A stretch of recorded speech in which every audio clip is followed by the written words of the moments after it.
उपवर कन्या होता,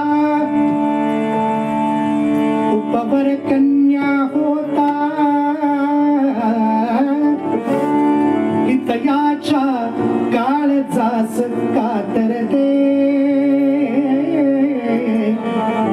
उपवर कन्या होता, पितयाच्या काळजास कातरते. कातर सासर सागर, कातर सासर सागर, जाय कशी पार हेची कातरते. राम राम हरे हरे राम राम राम राम राम राम राम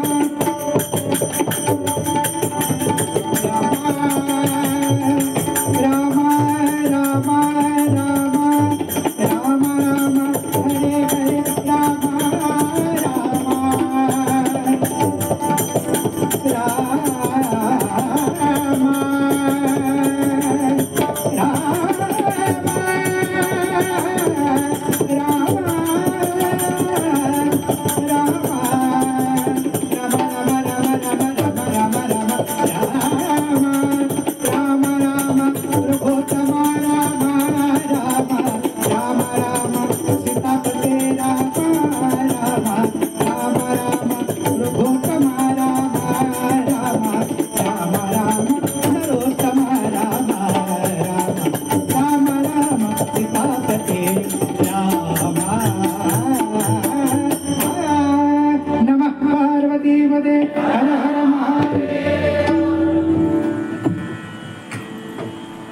आपल्या भारतवर्षाकडे थोडं लक्ष दिलं तर दक्षिण दिशेकडची देवालय आपण बघितली तर जास्त उंचावर मंदिरात डोंगरावरती अशी नाही आहेत, ती पठारावर सपाटीवर आहेत.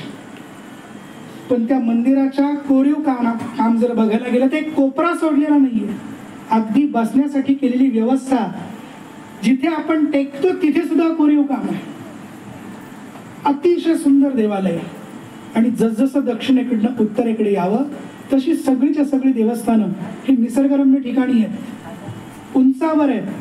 काही ठिकाणी वरतून खाली उतरावं लागतं, काही ठिकाणी खालून वर जावं लागतं पर्वतावर. काही नदी किनारी आहेत, कोरीव काम नाही असं नाही, पण दक्षिणेच्या प्रमाणात कमी आहे. आणि काही काही ठिकाणी तर निसर्गाची रूपं हीच भगवत स्वरूप आहेत, जसे की केदारनाथ असतील. आणि याच देवस्थानांवरती भौगोलिक दृष्ट्या जर आपण बघत गेलो तर तपस्थान म्हणून सर्वांना खुणावणारा, सगळ्यांना साथ घालणारा पर्वत, ज्याचं नाव हिमालय, ज्याला हिमवान असंही म्हटलं जातं. या राज्यावरती राज्य करणारा राजा, ज्याचं नाव मेनाक. आणि या मेनाक राजाची मुलगी, जिचं नाव मेनाक राजाची पत्नी, जिचं नाव मेनाबाई. या दोघांना भगवत आशीर्वादानं एक मुलगी झाली, त्यांना मुलीला जन्म दिला. आणि या मुलीचं नाव काय ठेवायचं तर पर्वताची मुलगी म्हणून हिचं नाव ठेवलं पार्वती. पर्वताची म्हणून पार्वती. आता काही काही शब्दांचा अर्थ कळतील. पर्वताला समानार्थी शब्द आहे शैल. त्या शैलाच्या पोटी जन्माला आली म्हणून तिचं नाव शैलजा. पर्वताला म्हणतात गिरी, तिच्या पोटी जन्माला आली म्हणून गिरिजा. अनेकांना नावाचा उलगडा झाला असेल आणि म्हणाले असेल, बाई असा अर्थ आहे असा. काही ना खरं नावाचा अर्थच माहित नसतो. आणि आजकालच्या पिढीला नवीन झालेल्या अपत्यांना आपण काही नावं ठेवावीत आणि त्याला काही अर्थ असावा असं मुळीच वाटत नाहीये. कुणी असेल श्रोत्यांमध्ये बसलेलं तर क्षमा करा. आईच्या नावाचे 2 अक्षर घ्यायचे, वडिलांच्या नावाचे 2 अक्षर घ्यायचे, भलतंच नाव तयार होतं. हे आमच्या मुलाचं नाव आहे. मला आता एवढे काही कानावर नाही, पण मला नेहमी खटकत आलेलं नाव, त्याचं नाव सचिन. आधीच अर्थ करायचा झाला तर चीन सकट. मुळात जगाची इच्छा नाही चीन सकट जाण्याची. कोरोना नावाची महामारी त्यांची कृपा आहे, अवकृपा. ती आली कर्कटीत, इकडून सगळ्यांना त्रास दिला, किती लोक घेऊन गेली. नाव काय? सचिन. आता तेंडुलकरांमुळे खरं त्या नावाला अर्थ आलाय, पण तसा व्युत्पत्तीच्या दृष्टीनं त्या नावाला काही अर्थ, तो नावं ठेवावी. इकडे हर्षल आहे, गुरुराज आहे, केदार आहे. महादेवांचं आख्यान सांगतो, भगवान स्वतः बसले तिथे. मावाला असा उभा केला तर मागच्या जन्मी खरंच त्या शिवलोकातले एखादे शिवगण असावेत मृदुंग वाजवणारे. एकदा जोरदार टाळ्या वाजवा दोघांसाठी.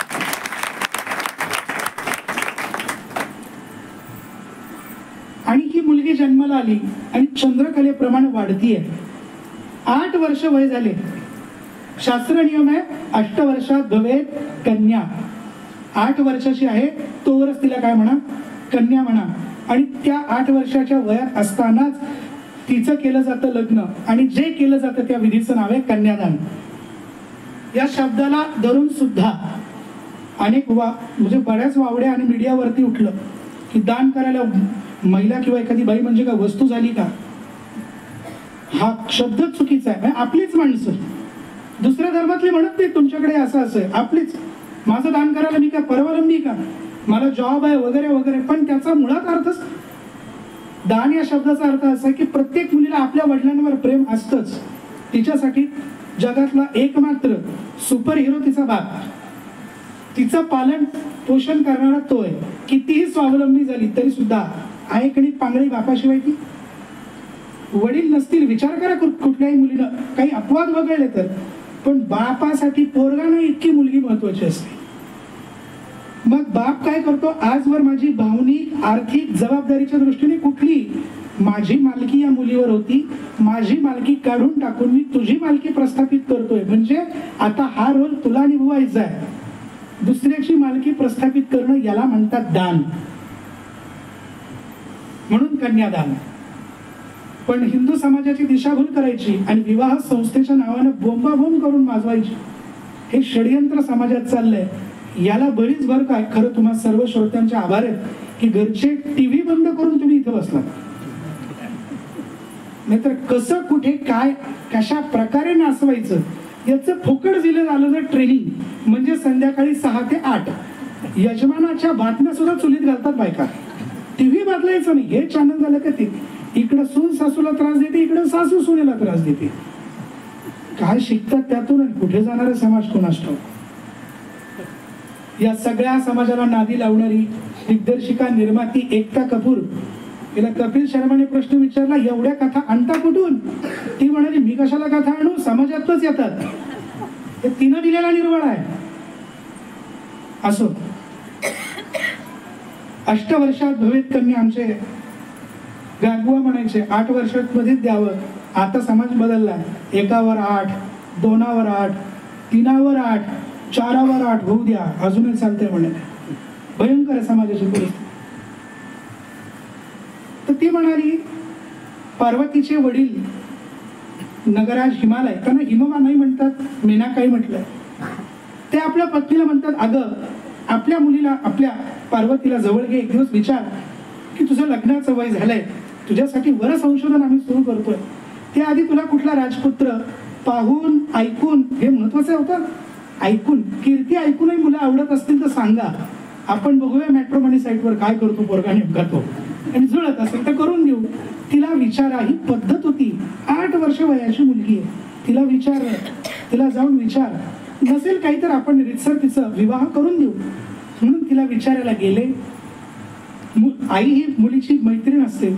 आई विचारायला गेली, मुली अगं आम्ही तुझ्या लग्नाचा विचार करतोय, खरंच तुझ्या मनामध्ये असं कोणी आहे का.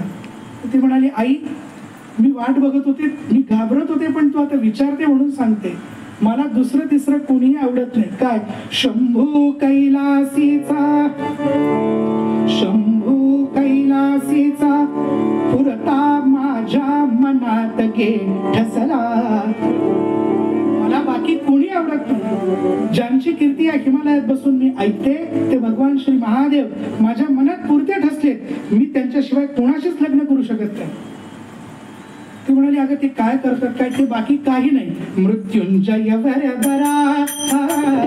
मृत्युंजय बरा, नरवर कृष्णाचं मार.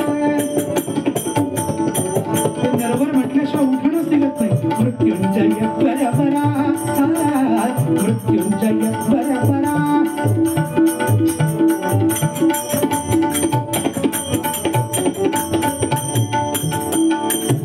बालचंद्र मस्तकी विराजे, बालचंद्र बालचंद्र मस्तकी विराजे, बालचंद्र मस्तकी विराजे, अनल कपाळी खरा, अनल कपाळी खरा, मृत्युंजय परपरा, मृत्युंजय परपरा, मृत्युंजय परपरा, बरबरा बरबरा बरबरा. महादेवांशिवाय मला दुसरं काही सुचतच नाही. तेव्हा मुलगा करतो काय, तुझ्या मुखात शंकर महादेव हे शब्द कानावर पडतात. अगं ते देव आहेत, आपण मानव आहोत, त्यांचं आपलं सूत जुळायचं कसं. ती म्हणाली बाकी मला माहित नाही, तू मला विचारतेस ना म्हणून सांगते, त्यांच्याशिवाय मला दुसरे कोणीच नाही. त्याचं कारण त्यांना देवादिदेव म्हणून ओळखलं जातं, म्हणून मला ते हवे. आता आई म्हणाली बाई अगं त्यांची प्राप्ती करायची म्हणजे त्यांच्या घरी काहीतरी आपल्याकडची लोक पाठवायची आणि सोयरीक जुळवायची, इतकं ते सोपं नाही. मग काय करावं लागेल. काय नाही, ते महादेव आहेत, ते देव आहेत, म्हणजे ते तपाशिवाय तुला प्रसन्न होणार नाहीत. तेव्हा काय करावं लागेल, तपाला तुला तप करावं लागेल. तू बरे कुठे दूर जायचंय, सगळा भारत देश नव्हे संपूर्ण विश्व आपल्याच भूमीकडे डोळे लावून बसले तपाला बसायचं म्हणून. स्वामी विवेकानंद तिथेच गेले, सुभाषचंद्र बोस तिथे गेले. एवढेच काय, आपले महामहिम पंतप्रधान सुद्धा तपाला तिथे जाऊन बसले होते. अशी तपोभूमी असताना मी दुसरीकडे कशाला जाऊ, मी इथे जाणार. ते म्हणजे तप सोपं नाही. त्या तपाची पद्धती सांगितली. ती म्हणाली त्यांच्या प्राप्तीसाठी मी काहीही करेल, याचं नाव अनन्य, अन्य नाही. अन्याश्रयांचा त्याग करायचा, तेच एकमात्र आश्रय आहेत, तेच माझ्यासाठी शरण्य आहेत आणि मी त्यांना शरण जाणार, त्यांचीच प्राप्ती करून घेणार. आणि तिथे जाऊन ती स्वतः तपाला बसली. सगळ्या तपोभूमीतले जितके तडी तापसी होते त्यांना नवल लागलं. पूर्ण आयुष्याची कुरवंडी केली या तपामध्ये आपण. आणि इथे सगळं करून भागल्यानंतरच येतात सगळे. ही एवढी चिमुरडी पोर इथे येऊन बसते, राजघराण्यातली आहे, हिला तपाची काय आवश्यकता, या राजाकडे काही नाहीये का हिला देण्यासारखं. ही मनात म्हणते मला जे हवंय ते वडील देऊ शकत नाही, म्हणून तर तपाला आले. आणि ते घोर तप तिने आरंभ केला.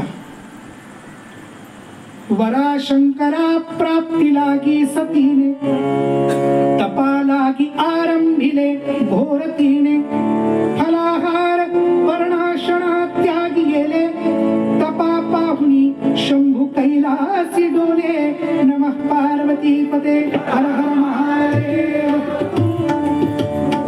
ती तपाला बसली. काही दिवस पडलेली फळं खावीत आणि उर्वरित दिवसाचा काळ हा तपामध्ये घालवायचा. नंतर फळं सोडून दिली. पडलेली सुकलेली झाडाची पानं खायला लागली. नंतर ती पानंही खायची सोडली. तिनं ती पानं खायची सोडली म्हणून भगवतीला एक सुंदर नाव मिळालंय, अपर्णा. किती सुंदर नाव आहे, अपर्णा. त्यानंतर वायू भक्षण करून राहायला लागली आणि असं कडकडीत तप केलं. त्या तपाचं तेज तिच्या अंगावर चढलं आणि जे व्हायला पाहिजे बरोबर ते घडलं. काय, तिच्या त्या नामस्मरणामुळे काय घडलं तर भगवान शंकरांपर्यंत तो आवाज गेला. काय आवाज होत होता, शिव सांब सांब सांब सांब वद वद वद रसने, शिव सांब सांब सांब सांब वद वद वद रसने, शिव सांब सांब सांब सांब वद वद वद रसने.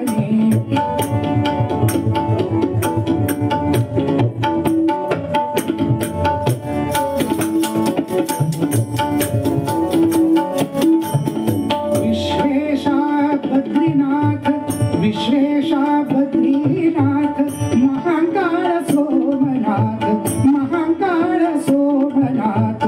ओंकार घृष्णेश्वर, ओंकार घृष्णेश्वर. त्र्यंबकेश मृडशूली, त्र्यंबकेश मृडशूली. जगदंब दंब दंब दंब वद वद वद रसने, शिव सांब सांब सांब सांब.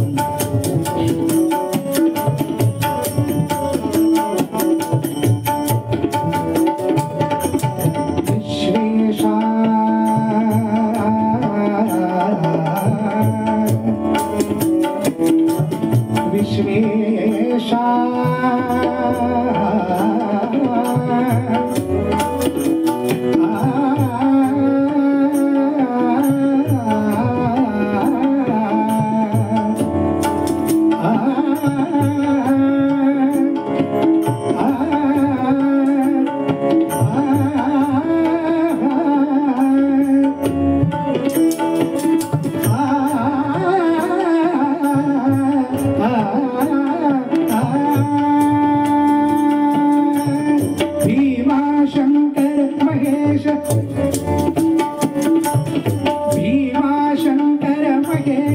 वैजनाथ नागेशा भीमा भीमा भीमा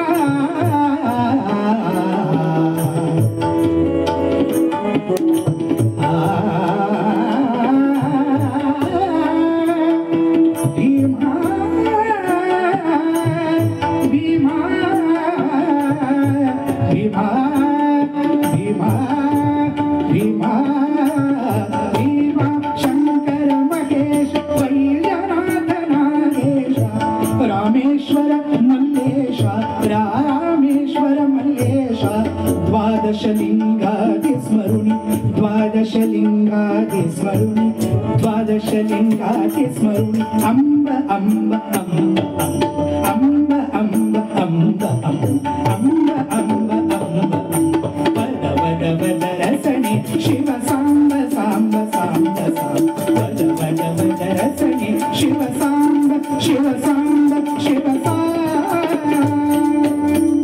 नमः पार्वती पदे हर हर महादेव. हा आवाज कैलासाला गेला आणि भगवान शंकर जे तपाला बसले कोणाचं भजन करतायत.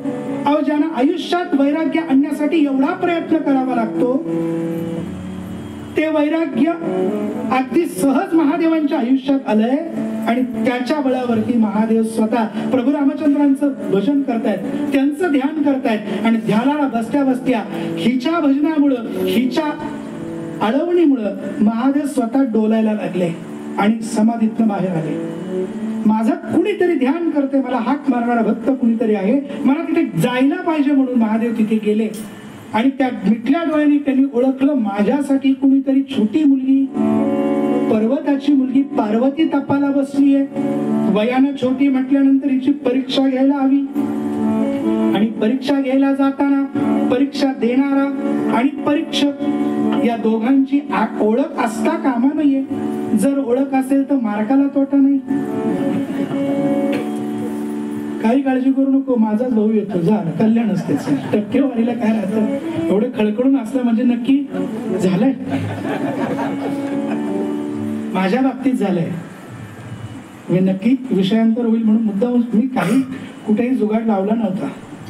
मास्टर ऑफ इंजिनिअरिंगच्या ओरलला उभा राहिलो आणि त्यांनी प्रश्न विचारायला माझी ओळख वगैरे काही नव्हती. प्रांजळ सांगतो गादीवर उभा आहे. काही प्रश्नांची उत्तरं जमली, एका ट्रिकी प्रश्नाला उत्तरच येईना. काही केलं जमिना उत्तर, म्हटलं गेलं आपलं वर्ष वाया गेलं, बोंबललं सगळं, मातीत गेलं. शेवटी एचओडी मध्ये पडले. अरे उसको क्या सवाल पूछ रहे हो, वो आगे जाके सीएमई का क्या करने वाला. वो बोले क्यों ऐसा. अरे वो कीर्तन करे बोले. झालं एक्सटर्नल उभारून सेकंडच दिलं त्याला, पास झाला म्हणे बुवा. कीर्तन काय काय करतं ते हे ऐकणे विशेष भक्ती. भगवान डोलायला लागले, त्यांना डोलायला लावेल अशी ताकद हिच्या तपामध्ये होती.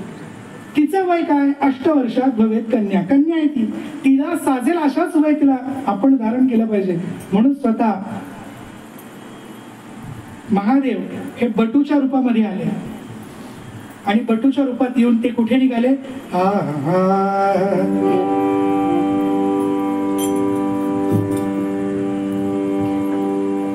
अतिशय सुंदर रूप त्यांनी धारण केलं आणि जिथे पार्वती ध्यान करत होती त्या नादाच्या दिशेने निघाले.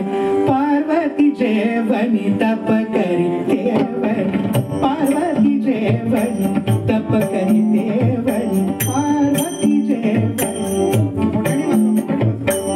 पार्वती जेवणी तप करी देवणी. बटुवेशे प्रभु आला, बटुवेशे प्रभु आला. गायन छंदे तिचा विचारी, गायन छंदे तिचा विचारी, गायन छंदे तिचा विचारी. कागे करीसी तपारा, कागे करीसी तपारा. पार्वती जेवणी तप करी देवणी, पार्वती जेवणी तप करी देवणी, पार्वती जेवणी तप करी देवणी, पार्वती जेवणी तप करी देवणी, पार्वती जेवणी तप करी ते वणी बटू वेशे प्रभू आला. स्वतः समोर बटुराज येत आहेत म्हटल्यानंतर तिनं त्या बटुराजांकडे बघितलं. बटू हे साक्षात विष्णू स्वरूप आहे म्हणून समोर गेले, त्यांना नमस्कार केला, त्यांना बसायला आसन दिलं. आणि इथे तुम्ही यायचं कारण काय? पृच्छा केली, बटुराज तुम्ही इकडे का आला? कुठल्या तरी राजाची मुलगी राजकन्या या तपोभूमीत येऊन तप करते असं कानावर आलं, नवल लागलं, तिचं दर्शन घ्यावं म्हणून आलो. ती तूच नव्हे ना? ती म्हणाली मीच ती नगाधिराज असलेल्या हिमवान राजांची मुलगी पार्वती, माझंच नाव. पण का तप करतेस इथे? ती म्हणाली माझ्या तपानं प्रसन्न होऊन भगवान शंकरांनी प्रकट व्हावं आणि त्यांच्याकडे मी काय मागणार? दुसरं काही नाही, तुम्हीच मला हवे आहात तीच मागणी करणार. ते मला पती म्हणून हवे आहेत अशी मागतो म्हटली पार्वती. आणि इकडे बटुराज जोरजोरात हसायला लागले. ते म्हणे महादेव लग्न? अगं काही वेबसाईट वगैरे, कुठे नाव नोंदणी, वधूवर पालक मेळावा, काही फोटो काही बघितलं का? ते म्हणे नाही, काही बघितलं नाही. अगं कोण आहे तुला कळायला हवं? काय राहतो, किती काय खातो, कोणात राहतो? Man is known by company he keeps असं मराठीत म्हणतात. विचारलं पाहिजे ना. बरं पुण्यात किती फ्लॅट आहेत, मुंबईत किती, कोल्हापुरात आहेत का काही, राजापुरात काही जमीन वगैरे, काही आंबे काजू वगैरे वगैरे, मी काही बघितलं नाही. कशासाठी लग्न करतेस? मी तुला त्यांची ओळख देतो.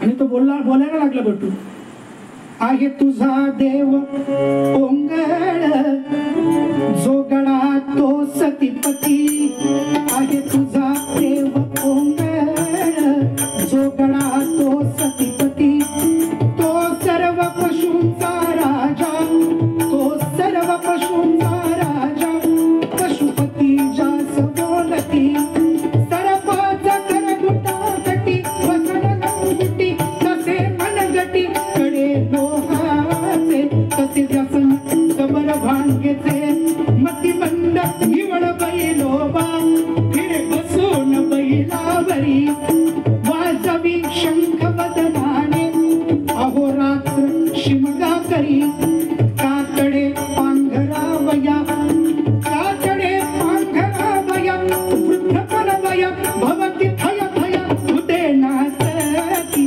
गंगाकननी काकनी, आहे तुझा देव ओंगळ जो गडा तो सतीपती, आहे तुझा देव ओंगळ जो गडा जो सतीपती.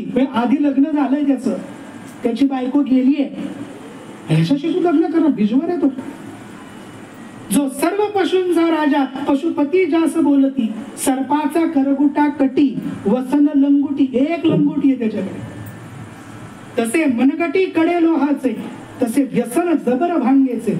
तुझा देव बसतो बैलावर, स्वतःही बैल, मग ती मंद निवळ बैलोबा, बुवा बोलत नाही, बटू बोलताय, मग ती मंद निवळ बैलोबा, फिरे बसून बैलावरी, वाजवी शंख वदनाने, अहो रात्र शिमगा करी, कातडे पांघरा वया, वृद्धपण वया, अंडरलाईन म्हातारा आहे तो.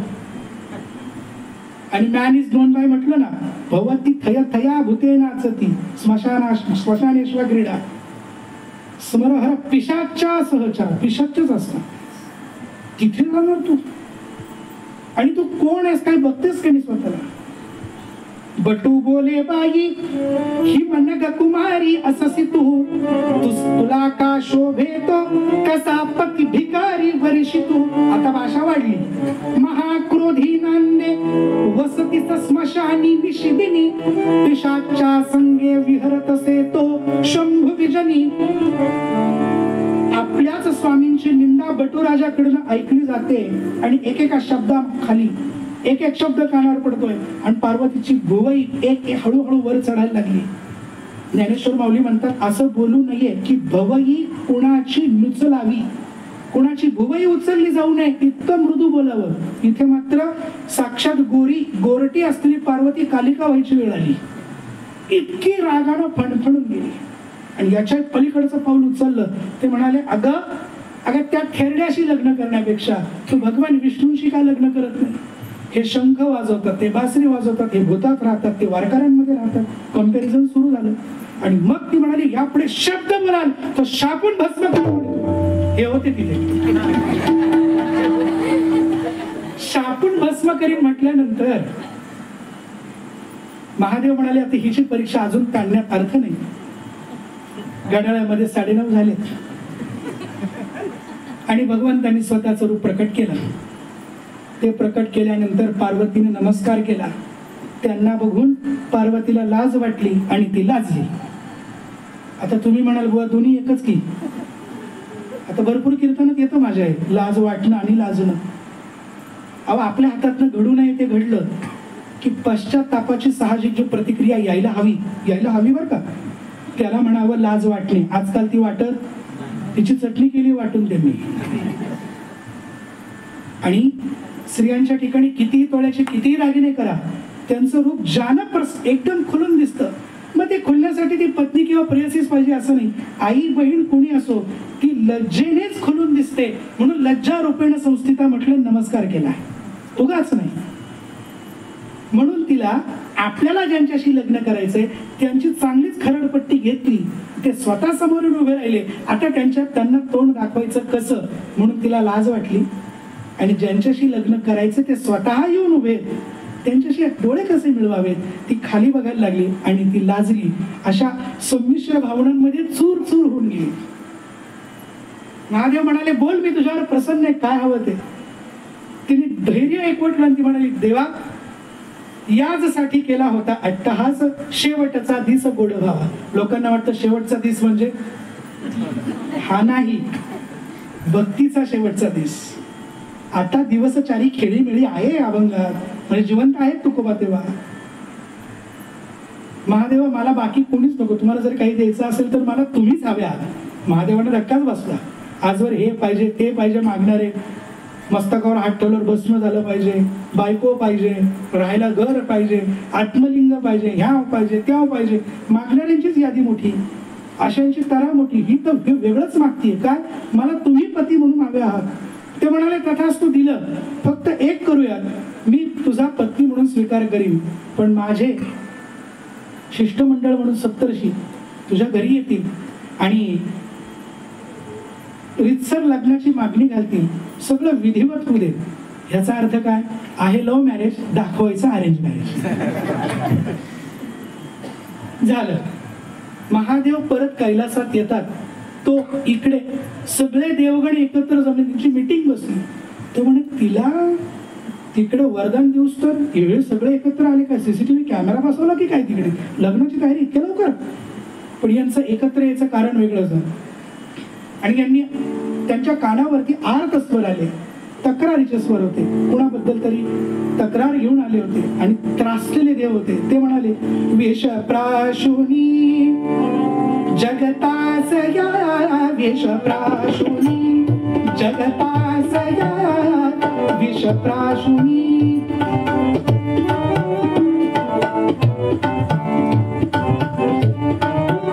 विष प्राशुनी जगतासया, दिधली सुधा करुणा करा, दिधली सुधा करुणा, दिधली सुधा करुणा करा. जय शंकरा गंगाधरा, जय शंकरा, जय शंकरा गंगाधरा, गौरी भरा गिरिजाभरा, गौरी भरा गिरिजाभरा, विपदा हरा, विपदा हरा शशि शेखरा, विपदा हरा शशि शेखरा.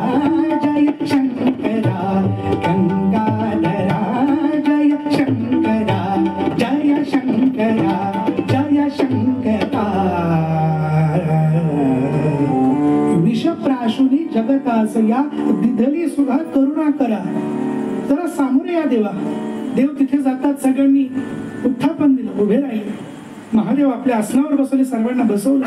इथे एकत्र येऊन काय कारण, इथे माझ्यासाठी हा धावा करण्याचं कारण काय. ते म्हणाले तारकासूर नावाचा दैत्य त्रिखंडामध्ये उन्माद करतोय. सगळ्या देवांचे हविर्भाग हरण केलेत, ऋषींचे यज्ञयाग बंद केलेत, सगळ्या संत सज्जनांचे वध करत सुटलाय, सगळ्यांकडे ताप लावून ठेवलाय. याच्यासाठी तुम्ही काहीतरी उपाययोजना करा. असं म्हटल्यानंतर महादेवांनी डोळे मिटले आणि उघडले, आहे तोडगा, नक्की आहे. आणि काय सांगितलं, मतपुत्र वधिल त्याला, काय सांगितलं, मतपुत्र वधिल त्याला करिता मम लग्न सत्वरी जुळवा, मेनाका प्रार्था जा मजसाठी पार्वती सजा मिळवा. माझा पुत्र त्या तारकासुराला मारेल. ब्रह्मदेवानी कापडाला घातला, अजून तुमचं लग्न नाही पोरग. तेवढे माझ्या तोंडून शब्द गेला, ते होणार म्हणजे काय, अजिबात वेळ वाया घालू नका. 9:35 होऊन गेले. लवकरात लवकर तुम्ही तुमच्यातले जे वरिष्ठ आहेत, अनुभवी, त्यांना घेऊन तिकडे जा. काय टीम बनवताना कधी पण 3 जणांची बनवावी. पहिले अनुभवी, दुसरे तडफदार आक्रमण करणार, आणि तिसरे तरुण. बघा तुमच्या मंडळात तिन्ही आहेत का? मारुतीरायांचा आदर्श हा, जांबुवंत, अनुभवी, तरुण, म्हणजे तडफदार आणि आक्रमण करायला बुद्धिमंत असलेले. कोण? मधल्या पडीतले मारुतीराय स्वतः, आणि तरुण अंगद सीता शोधण्यासाठी पाठवले होते. तर असे कुणीतरी जा आणि कार्य लवकरात लवकर पार पाडा. इकडे मेनाक राजाकडे हे सप्तर्षी अरुंधती मातेसह गेले. लग्नाची रितसर मागणी घातली. इकडे पत्रिका छापून वाटायला सुरुवात होणार हे नक्की होतं. या पती पत्नींना आनंद झाला की देवांबरोबर आपली सोयरीक जुळते, आणि त्या योगाने सप्तर्षी दारात आले. सगळ्यांची पाद्यपूजा घडली आणि ते लग्न पक्क केलं. या दोघांचं लग्न होणं हे संपूर्ण देवराष्ट्रासाठी, या संपूर्ण विश्वासाठी कसं कल्याणप्रद आहे हे त्यांनी तिथे पटवून दिलं. तेव्हा लवकरात लवकर हे लग्न जुळवा, सत्वरी जुळवाच म्हटलंय. ते जुळवलं आणि माघारी आले. महादेवांना ती आनंद वार्ता दिली. इकडे महादेवांनी सगळ्यांना पत्रिका तयार करून नंदी भृंगी शृंगी यांना पत्रिका वाटायला सांगितलं. पट पट पट निरोप गेले, आणि त्या त्या लोकातले देव, त्यांचे स्वामी, त्यांचे गण घेऊन त्या कैलासामध्ये उपस्थित राहिले. आणि कैलासात उपस्थित राहिल्यानंतर आमच्या स्वामींचं लग्न होणार वाटल्यावर जी पिशाच आधी शांत नसतातच, त्यांना जे काय आनंदाचं भरतं आलं. पण त्यांच्यात फार व्हरायटी आहेत. वेताळ, कंकाळ, मैराळ, पिशाच, चेटकीन, जखीन, जाखीन सगळे जागे झाले. आमच्या स्वामींचं लग्न नाही, नाचायला लागले. त्यातले कधी कधी रस्त्यावर दिसतात. त्यांच्यात ते भूतपण, वेताळपण, पिशाचपण यायला त्यांना मुद्दामून पाजली जाते, आणि मग ते उधळतं सगळं. कशी असेल ती वरात, कशी असेल महादेवांची? यांचा सगळा हा नाचण्याचा हैदोस बघितला. सत्यलोकातनं ब्रह्मदेवांचे, वैकुंठातनं भगवंतांचे, आणि स्वर्गातनं सगळे देवेंद्र सकट सगळे आले होते. सगळे टाईट शर्ट पॅन्ट, सगळे टाईट फिट. ते म्हणाले आम्ही यांच्यात कसं मिक्स व्हायचं? लग्नात असं असतं. याला नियोजन लावता येणं म्हटल्यावर उच्चासनावर स्वतः महाविष्णू उभे राहिले. ते म्हणाले या सगळ्या वरातीचं नियोजन करायला हवं, तेव्हा मी सांगतो तसं चला करा. काय केलं? पहिल्यांदा देवेंद्रांना पुढे ठेवलं. देवेंद्र पुढेच पाहिजे. बघा कळलं ते. आणि अगदीच कळायला डोक्याला ताण द्यायची गरज नाही. मी पुन्हा येईन म्हणून आलेच, ते तेच म्हणलंय. किती भूत पिलावळ पिशाचे नाचले, किती तंगडे ओढायचा प्रयत्न केले, तरी सुद्धा मीच पुढे असणार. ते पुढे गेले. ते म्हणाले माझ्या मागे सगळ्यांनी या. म्हणजे सगळे देव, वरुण देव वगैरे सगळे त्यांच्या बरोबर आले. त्यानंतर मान लागला ब्रह्मदेवांचा. सत्यलोकातले सगळे शांत गंभीर वेदध्वनी म्हणणारे सत्यलोकातले सगळे गण ब्रह्मदेव शारदेच्या मागे चालायला लागले. त्यानंतर ते म्हणाले मध्ये मी थांबेल. माझे वैष्णव आनंदाने भगवंतांच्या वरातीत नाचतील. लक्ष्मी स्वतः गरुडावर बसले आणि भगवान विष्णू निघाले आणि यांना म्हणाले भगवंता आमच्या मागून सगळ्यात शेवटी तुम्ही या. सगळ्या या वरातीचं नियोजन सांगण्यासाठी भगवान महाविष्णू उभे उच्चासनावर आणि ते सगळ्यांना सूचना करतायत. हे बघून महादेवांना आनंद वाटला. अशा महादेवांना भोळं नाही म्हणायचं तर काय म्हणायचं? माझे प्राणप्रिय असलेले भगवान माझ्या वरातीसाठी काहीतरी करतायत, याचाच महादेवांना आनंद. हे मी म्हणत नाही, तुलसी रामायण उघडून बघा, त्यात असंच दिलंय. आणि ती वरात निघाली. अहो त्या पूर्ण हिमालयामधून एखादी नदी उगम पावावी तसं ते वरात निघालं. आणि सगळ्यात शेवटी हलकल्लोळ सगळे नाचतायत. गीता प्रेस गोरखपूरच्या पुस्तकांमध्ये, शिवपुराणाच्या पुस्तकात त्याचं चित्र काढलंय.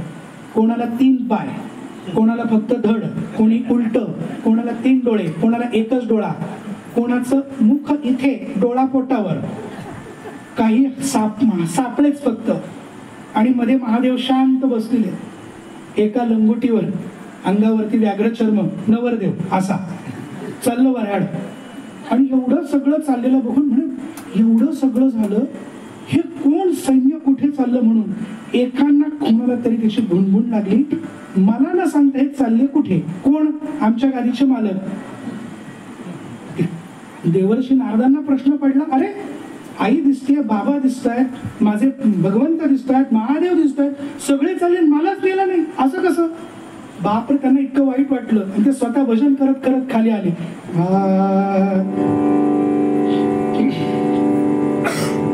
पद्मनाभा नारायणा, पद्मनाभा नारायणा, पद्मनाभा नारायणा, पद्मनाभा नारायणा, सकल देवादि देवा, कृपाळु वाजी केशवा, महानंदा महानुभावा, सदाशिवा सहज रूपा, पद्मनाभा नारायणा, पद्मनाभा नारायणा, पद्मनाभा नारायणा, पद्मनाभा नारायणा, नारायणा नारायणा नारायण. हो देवेंद्र, कुठे घेऊन चाललंय सैन्य? पण सैन्य, अवे सैन्य नाही देवर्षी, अवे लग्नाचा वऱ्हाड आहे. पण कुणाच्या? हा, असं काय करतात जसं तुम्हाला माहित नाही. अहो त्रिखंडात तुमची भ्रमंती असते. अहो लग्नाचं वऱ्हाड आपल्याच घरातलं तुम्हाला कळू नये? देवर्षींना सुद्धा यांना इंद्राला सुद्धा देवर्षींची मजा करायची जरा हौस आली. मी सांगत ते मागे विचारा, मागे आई बाबा ब्रह्मदेव त्यांचे वडील नमस्कार केला, म्हणाले अहो हे सांगत नाहीये देवेंद्र, काय त्यांच्या मनात चाललंय सांगत नाही, तुम्ही तरी सांगा. ते म्हणाले अरे बाळा, तुला कसं माहिती, काय प्रश्न विचारतोस तू? अरे मोठं वऱ्हाड घेऊन चाललंय, सैन्य नव्हे, तेच विचारतोय. कोणाचं? मला विचार नको, मागे विचार. त्याच्यात वाट काढत काढत देवर्षी गेले. कोणाकडे? भगवंतांकडे गेले. म्हणजे भगवंता दंडवतच घातला. हा नियम आहे. देव दिसताक्षणी दंडवत, सद्गुरू दिसताक्षणी दंडवत. मग खाली रोड आहे का, एसटी स्टँड, काय माती काही असो, दंडवत घालले. उभे राहिले, म्हणाले देवा कुठे चाललंय हे वऱ्हाड? कोणाचं वऱ्हाड आहे? अरे मला काय विचारतोस, देवादिदेव महादेवांचं वऱ्हाड आहे. महादेव वऱ्हाड, लग्न कुठे? ते काय मागे नंदीवर उभा राहून नाचतात. म्हणे मागे बघितलं, आतापर्यंत कानावर सगळं चांगलं येत होतं, एकदम शंख भेरी निनाद धाड धाड वाजायला लागलं. मागे बघितलं, महादेव होते, तिथे गेले. नारायण नारायण नमस्कार. या नारदा, तुम्हीच राहिले होतात, बरं झालं, चला आमच्या सोबत. म्हणे काय चला? आमंत्रण नाही, काय नाही, काय नाही. असं कसं? आणि कोणाचं लग्न आहे? आता नवरदेवालाच विचारलं कोणाचं लग्न, किती लाज वाटेल त्याला. त्यांनी मान खाली घेतली, म्हणे आमचं. खाली कोणाचं? कोणाचं? म्हणे आमचं. आमचं ऐकू येणार नीट, जरा सांगा कोणाचं लग्न? महादेव म्हणाले आमचं आमचं आमचं. कितीदा विचारशील नारदा? नाही, आपलं पत्रकार आहे ना, ते कॅमेरा थोटी झालं पाहिजे. तुमचं लग्न आत्ता? म्हणे हो. मला नाही बोलवलं लग्नाला. महादेव म्हणाले अरे नारदा, तुला लग्नाला बोलवलं काय, नाही बोलवलं काय, तू काय बिघडवणार आहेस? आता बोलायची गरज होती, पण बोलले. कोण? महादेव स्वतः बोलले. तुला लग्नाला बोलवलं काय, नाही बोलवलं, तू काय वाकडं करणार आमचं? ते म्हणे विचार करून बोला देवा, मी काय वाकडं करू शकतो मी कळेल तुम्हाला. ठीक आहे म्हणे, बघ काय करायचं. जा इकडे. वर पक्षाकडे मान नाही म्हटल्यानंतर चला रे म्हणून हर हर महादेव म्हणाले. सगळे निघाले पुढे. देवर्षींना स्वतःला धक्का देऊन सगळं निघून जाणारं वऱ्हाड बघून थोडं वाईट वाटलं. म्हणाले लग्नाला चालेल, ठीक आहे, मला आमंत्रण आहे, असे लग्नाला जाणार आहे, ते काहीतरी करावं लागेल. म्हणून ते तिकडून निघाले. ते म्हणाले वर पक्षाकडे मान मिळत नाही, तो वधू पक्षाकडे अतिथी म्हणून जाऊ. आणि अतिथी म्हणून तिथे गेले. आधी सप्तर्षी येऊन गेले. मेनाक राजाच्या पक्षातले वऱ्हाड यायला सुरुवात झाली होती. घरातल्या कुलस्त्रिया, राजस्त्रिया सगळी तयारी करतायत. नगर सजवलं जात आहे आणि त्यात देवर्षी नारदांची स्वारी म्हटल्यावर काय आनंद. पती पत्नीने त्यांचं स्वागत केलं, त्यांना नमस्कार केला, त्यांना उच्चासनावर बसवलं, पाद्यपूजा केली आणि विनंती केली, देवर्षी अहो अनाहूत अतिथी आलात, माझ्या पोरीचं लग्न आहे, पार्वतीचं लग्न आहे. पार्वतीचं लग्न? होय, कोणाशी? म्हणजे महादेवांना दिलंय तिला. अरे वा, छान गोष्ट आहे. तेव्हा तुम्ही आमच्या लग्न मंडपाची शोभा वाढवण्यासाठी इथे असावं. तुमच्यासारख्या मंगलमूर्तींची उपस्थिती आमच्यासाठी फार महत्वाची आहे. नारदांना मंगलमूर्ती म्हटलंय. बस थांबेल म्हणाली इथे, त्यासाठीच तर इथं आलोय. मेनाक राजा म्हणाला, मला प्रचंड काम आहेत देवा, मी तुमची रजा घेतो. बाकी सगळी व्यवस्था आमच्या राजश्री आणि मीनाबाई स्वतः बघतील, पार्वती आहेच. पार्वती तिथे थांबली. ठीक आहे, तुम्ही कामाला तर ते निघून गेले. आणि यांची चर्चा सुरू झाली. म्हणे मीनाबाई, अगं खरंच आनंद वाटला. ते म्हणे देवा तुम्हाला आमंत्रण आलं नाही. असू दे असू दे, अतिथी म्हणून तुम्ही एवढं स्वागत केलं हेच माझ्यासाठी खूप आहे. पण माझा एक प्रश्न आहे, ज्याच्याबरोबर लग्न लावलंय त्याचा फोटो तरी पाहिलाय का? पोरगी म्हणाली म्हणून दिलं गळ्यात बांधून. नाही हो, जावई बघितलंच नाही. बघायला पाहिजे ना म्हणे जावई. कुठे? चला दाखवतो म्हणाले तुम्हाला. त्या राजवाड्याच्या गॅलरीमध्ये पार्वती देवीला घेऊन आले. विस्तीर्ण राज दरबार आहे तो, त्याच्या वरच्या मोकळ्या जागेमध्ये घेऊन आले. आणि समोरच्या बाजूने जसं काय ती नदी वाहत यावी तसं वराड पुढून येत आहे. ते म्हणाले, कुठे वराड? अरे हे काय वराड दिसतंय ते समोर? बापरे, एवढं वराड! यांच्या स्वागताला आम्ही पुरे पडू का? चिंता करू नकोस, नक्कीच पुरे पडशील. महादेवांचं वराड आहे, ते कधी तुझा अमंगल करणार नाही. ते म्हणे, तुझा होणारा जावई मला तुला दाखवायचं. छोटीशी पार्वती शेजारी उभी आहे, मेनाबाई उभी आहे. आणि मग ते हळूहळू पुढे येणारं ते वराड बघितलं. आणि 7 सोंडेच्या हत्तीवर बसलेले इंद्रदेव दिसले. त्याचं नाव ऐरावत. डौलानं आला तो आणि दिसायला लागला. ऐरावत डौलाने आला, ऐरावत डौलाने आला, इंद्र त्यावरी होता बसला. ऐरावत डौलाने आला, इंद्र त्यावरी होता बसला. हाच काय हो जावई आपुला. हाच आपला जावई? देवर्षी म्हणतात नाही. हाच काय हो जावई आपुला, नव्हे जावई नव्हे जावई, हा तर त्याचा पडचाकर की. तुझ्या होणाऱ्या जावयाचा पडचाकर आहे. पडचाकर म्हणजे नोकराचा नोकर. बापरे, इतका सुंदर दिसणारा. अहो इंद्र की हा स्वर्गातला? म्हणे हो, हा इंद्रच तुझ्या होणाऱ्या जावयाचा कोण आहे? पडचाकर आहे. आणि मग मागून शांत स्वच्छ पांढरे वस्त्र नेसलेले, अतिशय तेजस्वी चतुर्मुख असलेले ब्रह्मदेव हंसावर बसून निघाले. मागून आले ब्रह्मदेवनी, मागून आले ब्रह्मदेवनी, हंसाचे वाहन करून. हा काय हो जावई आपला, नव्हे जावई नव्हे जावई, हा तर त्याचा चाकर दिसतो. हे ब्रह्मदेव त्याचा चाकर आहे. हे चाकर, हा नोकर त्यांचा? म्हणे हो. आणि मग ब्रह्मदेव पुढे आले, मागून आले त्रिभुवन सुंदर असलेले आमचे भगवान, राजस सुकुमार मदनाचा पुतळा, रवी शशिकळा लोकलिया. हे आल्यानंतर सर्वत्र निळ्या रंगाचा प्रकाश, सुगंध पसरला. आमच्या विठोबांना त्यांचं वर्णन करतात. कसे दिसत होते भगवान? सचल नीरद श्याम तनू नवरत्न खचित संवर्ण शिरपेच पुराव कलकी विराजित कुटिलाल कनिटिला सकस्तुल तिलक केशरी गंध हरिहा आनंदाचा गंध. श्रवणी मनोहर मकर कुंडल कुल्ल गल्ल करणात दीर्घ सुप्रसन्न लोच सुंदर दंतनु अधर बिंब हास्य मंद मंद हरिहा आनंदाचा कंद. हरिहा आनंदाचा कंद, हरिहा आनंदाचा कंद. वा वा वा वा देवर्षी, अहो काय जावई मुलगा शोधून काढलाय, काय माझ्या पूर्ण भाग्य काढलं. इतका त्रिभुवन सुंदर असतील, याच्याशीच लग्न लावणार. ते म्हणाले, नव्हे जावई नव्हे जावई. म्हणे का? त्यांच्या शेजारी त्यांची बायको बसली लक्ष्मी नावाची, लग्न लावायला म्हणे हो. मग कुठे जावई? थांबा थोडं थांबा. जावई कुठे तो सांगतो. आणि आतापर्यंत कानावरती बासरीचे सनईचे सूर ऐकायला येत होते. आणि ते वऱ्हाड पुढे आलं. आणि मागे एकाच वेळी तुमच्या पूर्ण रत्नागिरी जिल्ह्यात सगळ्या तालुक्यात पाऊस पडावा, तोही गडगडाटी, धाड धाड धाड.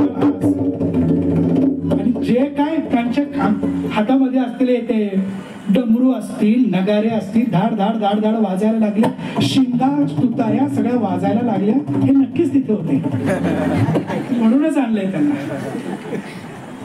जे वाजायला लागलं त्या आवाजानं पार्वती घाबरली. ती आईला जाऊन दिला, अहो हे कोण? काय कोण हे? अहो हाच तुमचा जावई. आवाजच ऐकू येईना, आवाजच इतका आवाज येतोय.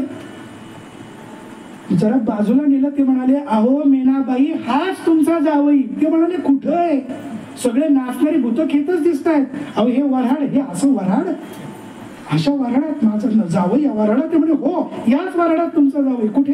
या बोटाकडे बघा म्हणे. असं बरोबर बोटाच्या दिशेने सरळ बघितलं, हो त्या नंदी बैलावरती उभा फक्त लंगोटीवर नाचणारा तुमचा जावई. त्या जावयाकडे जरा बघितलं, दुर्बीण असते तर बारकाईने बघितलं असतं त्यांनी बघितलं आणि त्या पोरीकडे बघून ते म्हणाली, मेनाबाई, ह्या जोगड्याला माझी पोरगी देण्यापेक्षा मी तिला, तुम्हाला कळलं पिक्चर मधला डायलॉग आहे, आडात ढकलून दिलं. गोस्वामी तुलसीदास म्हणतात, यांच्याशी लग्न लावण्यापेक्षा मी या पोरीला पोटाशी बांधून एखाद्या अग्नी पेटलेल्या वनामध्ये म्हणजे वणव्यात प्रवेश करेल किंवा एखाद्या समुद्रात पुढे घेईल. म्हणजे मीच मरेल असं नाही, म्हणजे पार्वतीला मारेल असेल, मी सुद्धा तिच्या बरोबर मरेल असं वर्णन केलंय. म्हणजे याच्या बरोबर मी लग्न करणार नाही. म्हणजे का? आणि त्याला किळस आली.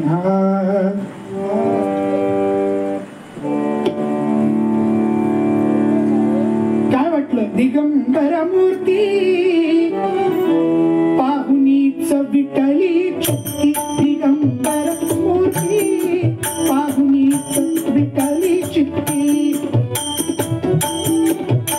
याच्याबरोबर लग्न नाही. ढबड्या नंदी बरी पैसला, ढबड्या नंदी बरी पैसला, व्याघ्र चरम पांढरीला,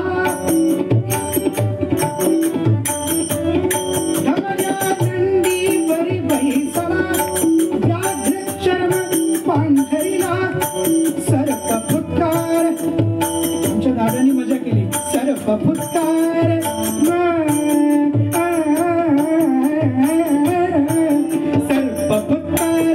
भूते ओरडती पाहुनीच विठ्ठली चित्ती, दिगंबर मूर्ती पाहुनीच विठ्ठली चित्ती, दिगंबर मूर्ती पाहुनीच विठ्ठली चित्ती. अहो याची बायको म्हणून ही शेजारी बसायला गेली, त्या नागांचं काय करायचं? बरं, कमरेच्या लंगोटीला बांधण्यासाठी सुद्धा या जोगड्यानं नाग बांधलाय. महादेवांनी नाग बांधलाय. खरं वर्णन एका सुभाषिताने असा आचरटपणा केलाय महाराज, या महादेवांसमोर जर भगवान विष्णू गरुडाला घेऊन गेले, महादेव विष्णू मिठ्या मारतील एकमेकाला करकसून, तर त्यांचं एकमेकांचं मैत्र आहे. पण गरुड बघून नागाने काय करायचं? आणि त्याच्या पुढचं सगळंच वर्णन संस्कृतात केलंय. असं करू नये. दोष स्वीकारून ते सुभाषित केलं. सुभाषित कसं म्हणायचं त्याला? अहो त्या नागांची भीती माझ्या लेकीला वाटेल, अंगाला भस्म लावून कोणी येतं, मेकअप तरी करायचा. काय म्हाताराच दिसतोय लांबडा लांबून. हे मी देणार नाही. काहीतरी विमान वगैरे, काहीतरी रथ वगैरे पाहिजे. नंदीवर बैलावर बसून आला, मतिमंद निवळ बैलोबा, फेरे बसू ना बैलावरी. अहो हा कसा का तिकडे राहिना? निदान लग्नात तरी मंगलवेश धरून यायचा. मी हिला माझी पार्वती देणार नाही. पक्क? म्हणे हो पक्क. मी सांगेपर्यंत या दालनातनं बाहेर यायचो नाही. आणि त्या पार्वतीला, त्या मेनाबाईला त्याच्या डांबला त्या दालनामध्ये बाहेरून कडी लावली, आतून कडी लावायला लावली. म्हणून उघडायची कधी? मी हात मारल्याशिवाय उघडायची नाही. झालं. इकडे सीमांत पूजनासाठी नवरदे येऊन थांबले. हे दोघं आतमध्येच. सगळ्या राजस्त्रिया गेल्या. सीमांत पूजना सीमेच्या अंतावर होणार. आता कुठे होतं माहित नाही, सगळं कार्यालयात. पण तिथे पूजन होतं म्हणून सीमांत पूजन. आणि त्या सीमांत पूजनाला सगळ्या राजस्त्रिया आल्या. मेनाक राजा उपस्थित, पण मेनाबाई नाही. कुठे गेली मेनाबाई? कुठे गेली पार्वती? म्हणून चर्चा सुरू झाली. इकडे काय चुळबुळ चालली म्हणून बातमी काढायचा प्रयत्न केला ब्रह्मदेवाच्या लोकांनी. ते म्हणाले, अहो पार्वती आणि तिची आई गायब झाली आहे. वारणातले लोक म्हणाले, प्रत्येक पिक्चर मध्ये असंच होतं. कोणी केलं असेल हे? ते म्हणे, आपलं कॅलेंडर कुठे ते शोधा म्हणे आधी. इकडे देवर्षी एका गिरीकंदरामध्ये जाऊन तिकडे तोंड करून, गुहेकडे तोंड करून नमः शिवाय नमः शिवाय नमः शिवाय तिकडे बसलेत. तसे त्यांना शोधण्यासाठी जे ब्रह्मलोकातली लोक पळाली, त्यांची ओळख त्याच घरातले ते. त्यांनी बघितलं इथे देवर्षी बसले, मांडी घातलेल्या अवस्थेत तसेच विचारले आणि आणून उभं केलं यांना. पण यांनी सगळे कुटाणे केलेत म्हणे. काय काय केलं देवर्षी नारदा तुम्ही? तो म्हणे तुम्ही म्हणाले तुला काय, तू लग्नाला नाही बोलवलं, तू काय बिघडवशील, काय बिघडवतंय तर ते दाखवायचं होतं म्हणे मला. सगळ्या देवांनी त्यांची कान उघडणी केली. तुम्हाला आम्ही मंगलमूर्ती म्हणतो, मी गणपती बाप्पा नाही, ऋषी सुद्धा मंगलमूर्तीच, तुम्ही आमच्या मंगल कार्यात विघ्न आणावं असं का? ते म्हणाले प्रभू अहो तुमचं लग्न होऊ नये असं मला वाटेल का? तुम्ही का लग्न करायला चाललेला आहात हे मला माहिती आहे, मग हे सगळं कशासाठी? बाकी काही नाही म्हणे. तिची तक्रार तुमच्यापर्यंत, आता तिच्यात आणि म्हणजे मीनाबाई आणि तुमच्यातला मी मधला दुवा झालो ना, तिचं काय म्हणणं आहे ते सांगतो. मंगल कार्या वेश अमंगल जामाते का धरिला, मंगल कार्या वेश अमंगल जामाते का धरिला.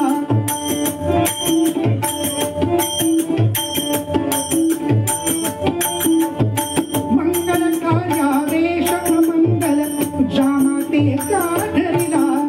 रूप धरावे सुंदर प्रभुने, रूप धरावे सुंदर प्रभुने, मग काढील कार्याला, मग साधिल कार्याला. मंगल कार्या वेश अमंगल जामाते का धरिला, जामाते का धरिला, हो जामाते का धरिला.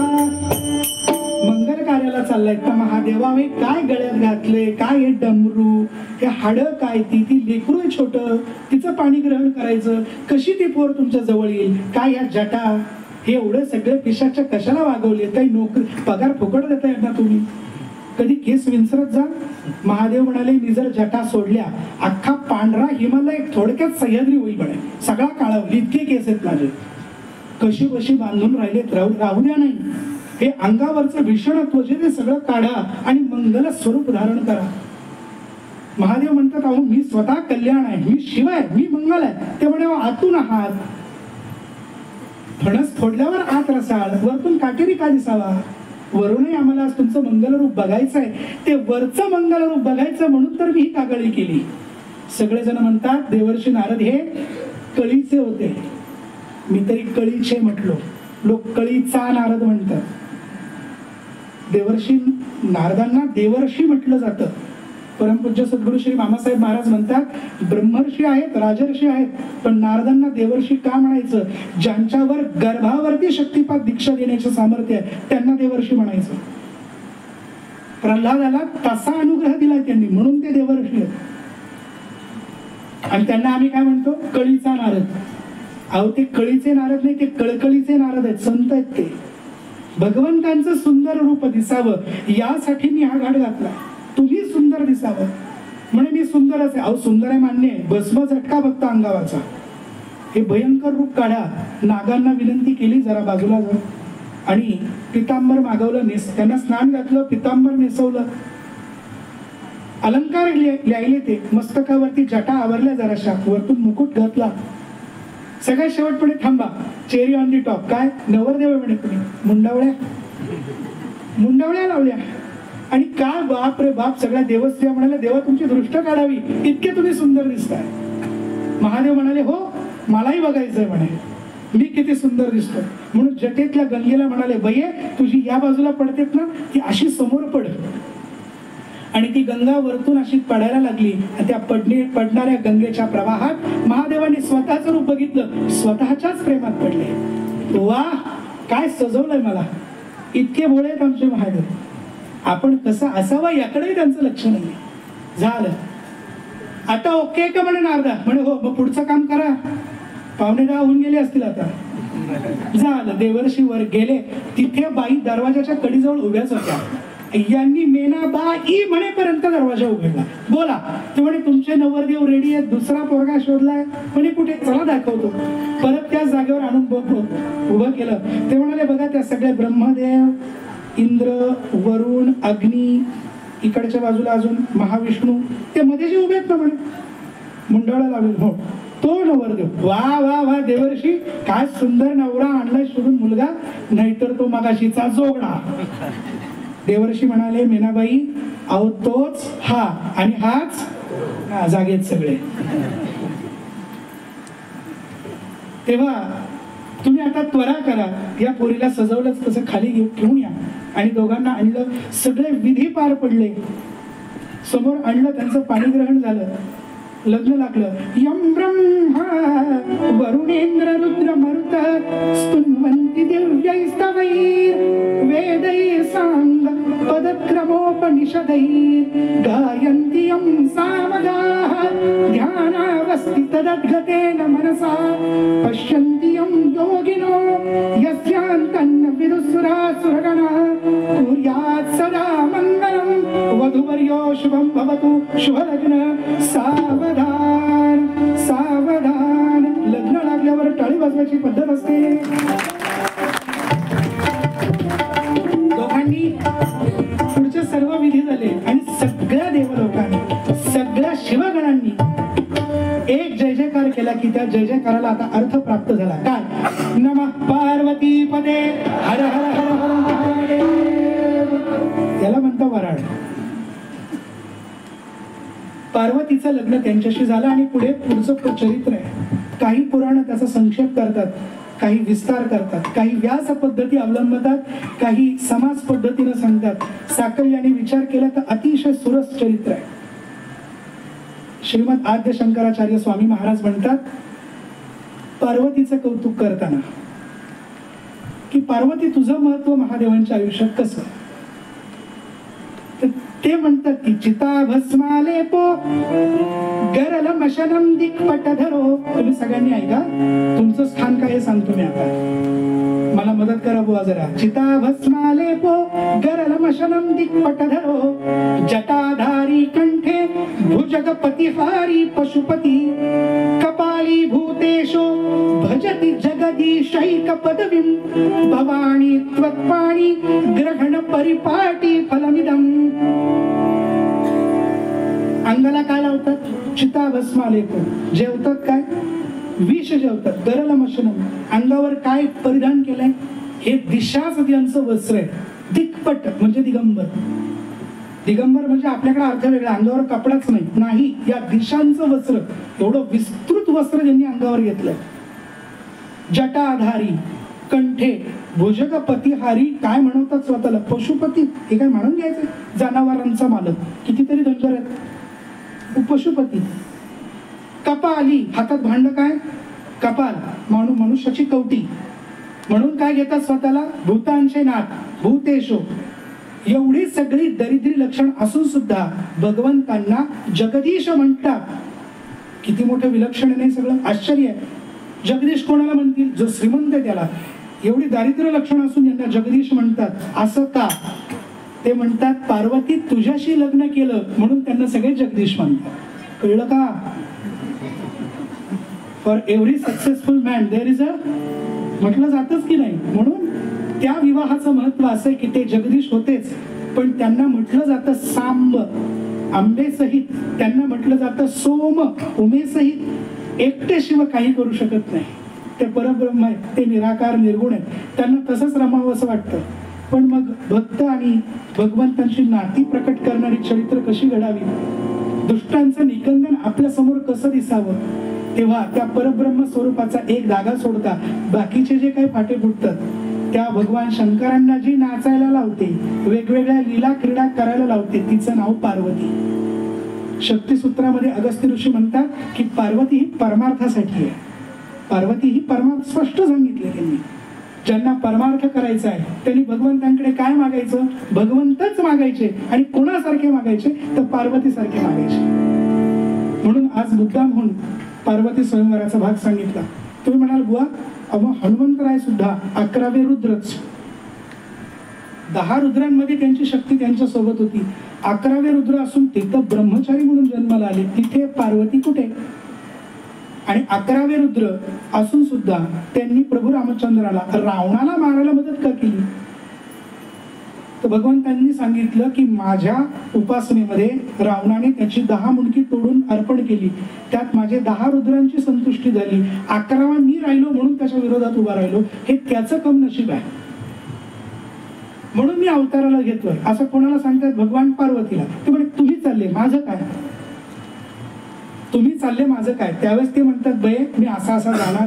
सुवर्ण कटिका सोटी म्हणजे लंगोट माझ्या आयुष्यभराची लावली आहे. कडकडीत ब्रह्मचर्य ऊर्ध्वरेत असणार आहे मी, तेव्हा तुझी जागा काय? त्या वानराची जी शक्ती कशात? त्या शेपटामध्ये. ती पृच्छा, ते पुच्छ म्हणजे काय? ती पार्वती आहे. म्हणून आमच्या भागात, तुमच्याकडे माहित नाही, त्या शेपटीला हळदी कुंकू लावायची पद्धत आहे. ती पार्वती आहे. म्हणजे जिथे जिथे महादेव आहेत तिथे भगवती असतेच. चंद्रू तेथ चंद्रिका, शंभू तेथ अंबिका, माऊलींनी सांगून ठेवलंय. तसं त्या अंबिकेशिवाय अंबिकानाथ शोभून दिसत नाहीत. त्यांच्यावर प्रेम कसं करावं आणि त्या प्रेमाचा, त्या प्रेमाची परमोच्च अवस्था म्हणजे काय? काहीतरी मागायचं. काय मागायचं? तुम्हीच हव्या. एकदा हेड ऑफिस घरात आलं की सगळंच घरात येत. मांगल्य घरातील, सुख घरातील, सगळंच घरातील. अशी मागणी जी पार्वतीने केली, ती मागण्याची बुद्धी, ते मागण्याचं प्रेम आपल्या हृदयामध्ये भगवान श्री मारुतीराय प्रकट करो, हीच त्यांच्या सुमंगल चरणी प्रार्थना करतो. आज राजापूर वासियां सज्जन हो, या नगरी ठेचा भाकरीला तुम्ही आमंत्रित केलं, ज्याला गाण्याचा गळा नाही, सुस्वर कंठ नाही, आणि मिसमॅच मोठा म्हणजे माझे दोन उत्तम बंधू साथीला आहेत. बरं, भातातला खडा म्हणजे रोज सुग्रास जेवता घेऊ तुम्ही गुरुराज बुवांच्या कीर्तनात. हा खडा मध्ये आला तर त्याला गोड मानून घेतलं. एका ऐतिहासिक भूमीवरही मी उभा आहे की या स्वराज्याला एक मोठं अंग द्यायचं काम शिवाजी महाराजांनी केलं. ते आरमार, त्या आरमाराच्या दृष्टीनं महत्वाचं असलेलं बंदर कुठेतरी घरी आमच्या अभ्यासाच्या खोलीत पुस्तकात वाचून 2-4 ओळीत वाचला गेलेला इतिहास कोकणात एका नगरातल्या प्रवेशामध्ये असा विस्तृत स्वरूपात पुढे उभा राहतो. पुढे येईल त्यावेळेस विस्तृत नगर फिरेल, त्यावेळेस कळेल महाराजांनी नेमकं केलं काय. त्या महाराजांच्या स्वराज्याच्या कार्याची स्फूर्ती सुद्धा मारुतीराय होती, हे आपण विसरता कामा नये. आज ते स्वराज्य साम्राज्यात परिवर्तित झालंय. त्या साम्राज्याला बळकटी देण्याची बुद्धी, ते बळ त्यांनी आपल्या बाहूंमध्ये द्यावं, ही त्यांच्या चरणी प्रार्थना करून थांबतो. जे काही चांगलं होतं, जे काही कानाला गोड लागलं असेल, जे ग्राह्य वाटलं असेल, ही सर्व केवळ केवळ आणि केवळ श्री सद्गुरुनाथांची कृपा आहे. जे काही वाईट आहे ते माझ्या बुद्धीचे दोष आहे. चांगलं घरी घेऊन जा, वाईट इथेच ठेवा. लोक कीर्तनातनं उठताना झटकत उठतात. मी विचारलं असं का? ते म्हणे इथेच ठेवून जायचं. एका ठिकाणी असं कळालं की फक्त फाटकच चपला माघारी राहिल्यात.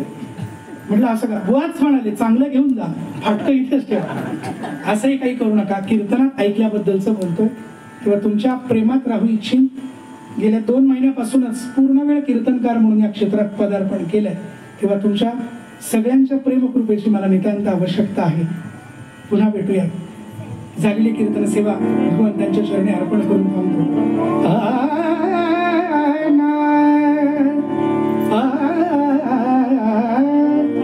एका जनार्दनी शिव,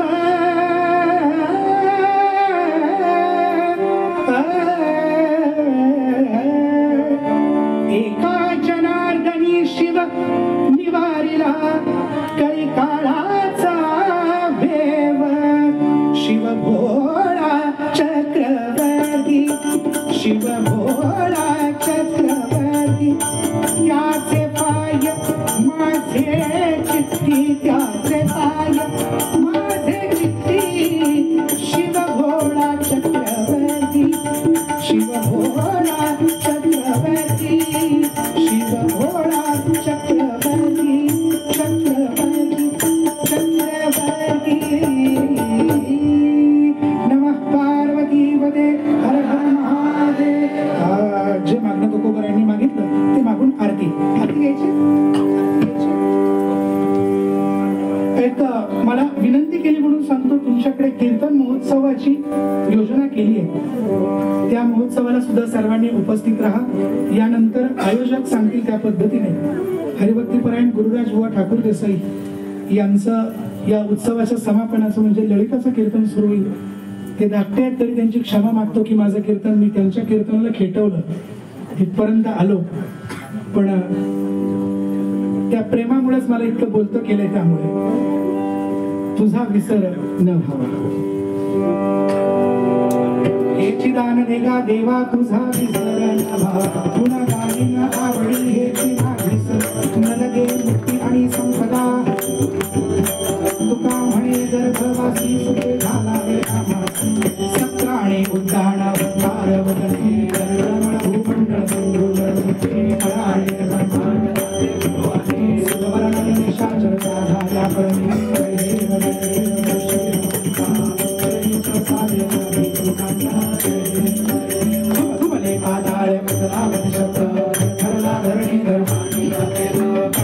पर्वत उच्छेद